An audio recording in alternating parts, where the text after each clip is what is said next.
Hi everyone, welcome to Focal Academy. See this problem.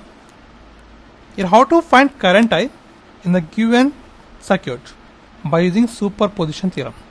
So in the circuit, two voltage sources are connected in series with resistor and inductor. Now how can you find the current I?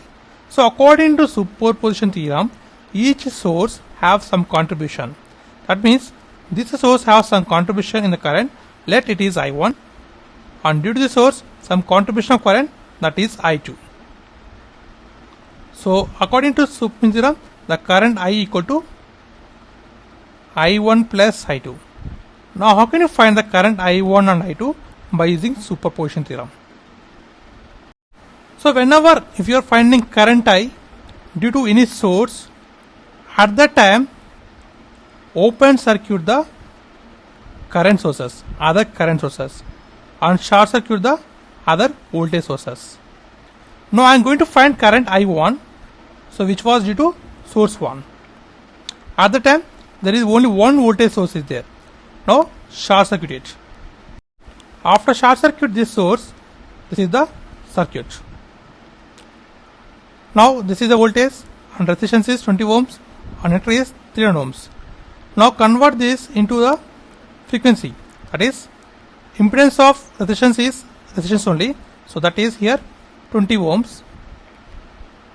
Write this in phasor form. Amplitude is 16 and phase angle is 30 degrees. Now for inductor the impedance is SL. S means J omega into L. So J into, and omega is the frequency due to this source. So that is cos omega t. So omega is here 10 into 10, and L is given as 300 millihenry. Milli means 10 power minus 3. So it becomes, so 3 into J, 3J, and here 10 into 100 becomes 10 cube into 10 power minus 3. So it becomes 3J. So 3J is the impedance due to source 1 in inductor, because impedance of inductor and capacitor always changes due to frequency. So these are frequency dependent. So the impedance is 3J due to source 1. So this is the current direction. So in this circuit the current is I1 due to source 1. So here the current is I1. So according to Ohm's law we know that for impedance V equal to IZ. So I means here I1. So I1 equal to V by Z. So Z is the overall impedance. So the impedance of resistance plus the impedance of inductor, it gives overall impedance. So that is 20 plus J3. And voltage is 16 with phase angle 30. Now by using calculator we will get this value as 0.7913 with phase angle 21.47. So this is the current I1 due to this source. This source is in the cosine form. So convert this I1 in terms of cosine form. So this is the amplitude. So that is 0.7913. So I1 equal to 0.7913 cos of, your omega is 10. So 10t plus, and phase angle is for current, that is 21.47. So this is the current I1 due to source 1. In the next step calculate I2 due to second source. But here the current direction is opposite. Now how to find current I2? So apply the same rules. Open circuit the other current source and short circuit the other voltage source. Only one voltage source is there. Let's short circuit it. Then it becomes like this. Now impedance of resistance is resistance only, that is 20 ohms. Convert in phasor form. Amplitude is 6 and phase angle is 0. For inductor the impedance is SL. S means J omega L. So J into omega is due to this source, that is 4. 4 into L is 300 millihenry. Milli means 10 power minus 3. So it becomes J into 1200 into 10 power minus 3. So here 1200 can be written as j into 1.2 10 power 3 into 10 power minus 3. So it becomes j into 1.2. So this is the impedance of inductor. It is j into 1.2 or 1.2j.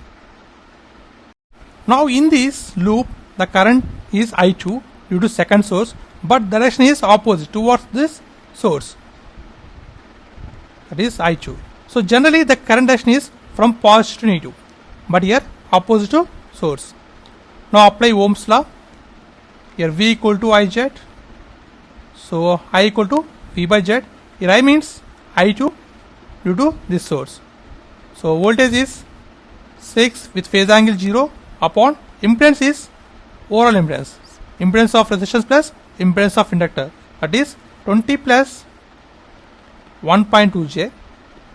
So here the current direction is opposite, so take minus here.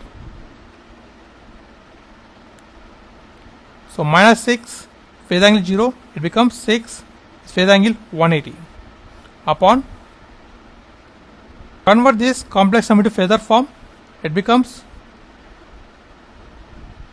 20.036 with phase angle 3.43. So by using calculator you will get this value, thus equivalent 0.2995 with phase angle 176.57. Now we got current I2 in phasor form due to second source, that is sinusoidal signal. So convert this into the sinusoidal signal. So that is current I2 equal to amplitude is, this is 0.2995